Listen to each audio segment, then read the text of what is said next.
Assalamualaikum warahmatullahi wabarakatuh. Seluruh bangsa dan setanah air, jumpa lagi di channel Jaga Dop itu. Semoga dalam keadaan sehat, tak kurang satu apa. Rahmah, barokah, salam Allah curahkan untuk kita semua.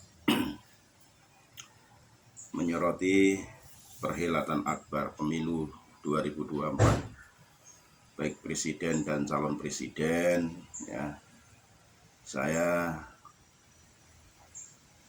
hanya ikut nimbrung saja terkait dengan pernyataan Gus Islah Bahrawi mengenai pencalonan Pak Prabowo dengan Mas Gibran yang di backup langsung oleh Pak Jokowi.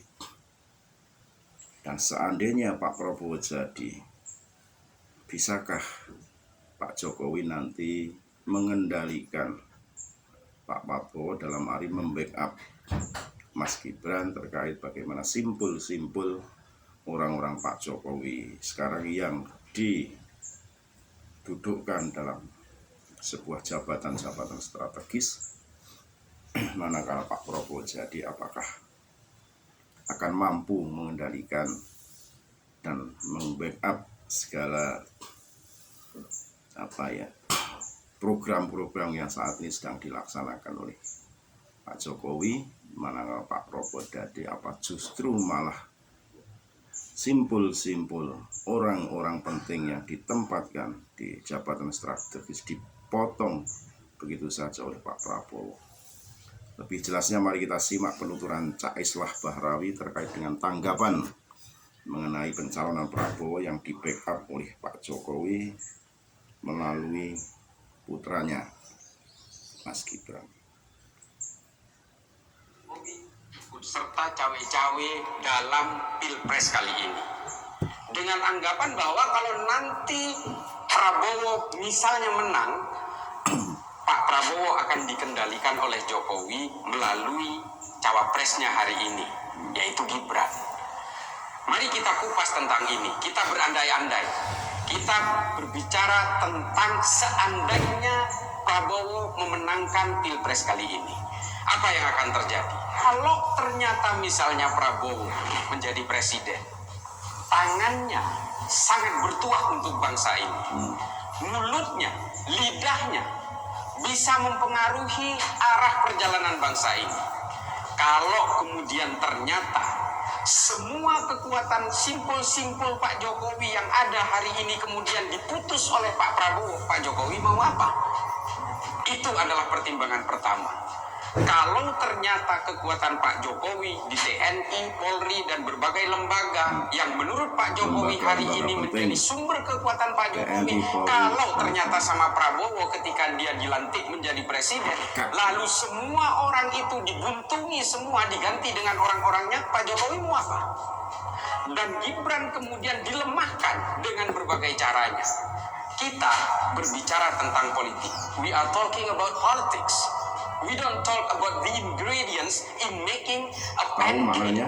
Kita tidak berbicara tentang adonan-adonan cara membuat kue. Mau dimasukkan apapun, produknya akan menjadi kue. Ini politik. Sekelas Prabowo, kalau kemudian kita percaya bahwa nanti dia akan bisa berbagi konsesi kekuasaan dan wewenang di dalam pemerintahan, saya meragukan itu. Kita berbicara tentang kekuatan politik yang tidak mungkin ada dua matahari di dalam satu negara. Banyak kejadian penting di berbagai negara lain ketika mantan presiden dan presiden yang terpilih merasa bisa mengendalikan negara, pada akhirnya yang terjadi adalah pecah kongsi. Lalu kita rakyat biasa ini bisa berbuat apa kalau kemudian Pak Jokowi justru dibuntungi oleh Prabowo yang saat itu sudah menjadi presiden? Tanda tangannya bisa mengubah apapun, keputusannya bisa berlaku untuk apapun. Pak Jokowi yang sudah demisioner dari presiden tidak mungkin akan bisa berbuat apa-apa. Mari kita pertimbangkan itu. Prabowo 2 kali pilpres dikalahkan oleh Pak Jokowi. Masih ada deposit dendam di dalam kepalanya. Dia dipermalukan 2 kali oleh Pak Jokowi. salah satu produk reformasi manusia antah berantak bukan kalangan priai tiba-tiba memenangkan Pilpres 2014, bisa memenangkan Pilpres 2019 dengan berbagai caranya, hingga kemudian Prabowo betul-betul diputus tujuan dan cita-cita politiknya.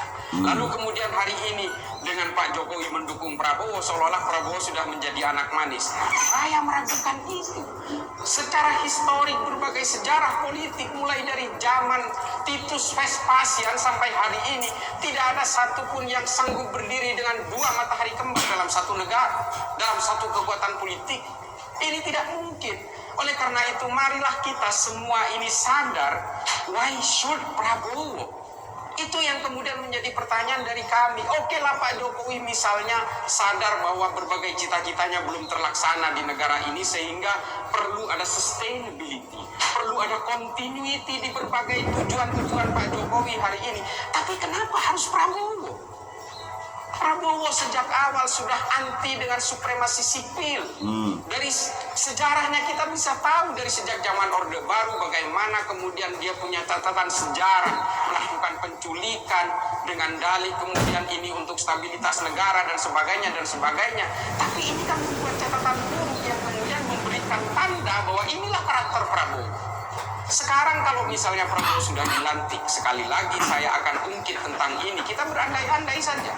Kalau ternyata kemudian dalam 100 hari pertama kekuatan Pak Jokowi diputus, Pak Jokowi bisa apa? Ini yang harus menjadi pertimbangan bagi Pak Jokowi seharusnya sejak awal. Pak Jokowi juga tidak bisa menyandra satu orang yang akhirnya hanya melahirkan dendam-dendam kepada Pak Jokowi. Semakin Pak Jokowi itu menyandra orang dengan berbagai perkara yang ada hari ini, menyandra orang dengan ketakutan-ketakutan seperti berbagai kelompok-kelompok partai politik yang hanya bergabung dengan Prabowo, suatu saat mereka akan punya dendam-dendam yang harus dijaga di dalam dirinya. Karena dulu ketika Pak Jokowi berkuasa, mereka ini betul-betul dikendalikan dengan kekuatan-kekuatan intimidatif dan koersif. Ini yang ingin saya gugah dari Pak Jokowi dan juga pendukung Pak Jokowi yang hari ini juga mendukung Prabowo. Yakin kalau nanti Prabowo itu jadi presiden misalnya, memenangkan Pilpres misalnya, apakah dia akan betul-betul taking a bow atau surrender kepada Pak Jokowi? Saya meragukan itu karena karakter Prabowo tidak seperti ini. Kita bisa lihat karakter Prabowo dari 2014, 2019 dan hingga hari ini, kadang-kadang karakternya tidak terkontrol sehingga dia meledak-ledak di depan publik. Apalagi dia memegang tampuk kekuasaan. Mohon Pak Jokowi dipertimbangkan sekali lagi, meskipun ini sudah terlambat. Tapi kami semua ini orang-orang yang masih sanggup berpikir visioner, masih sanggup berpikir tentang apa yang akan terjadi di masa depan. Pak Jokowi akan menjadi korban pertama dari pembuntungan kekuasaan politiknya.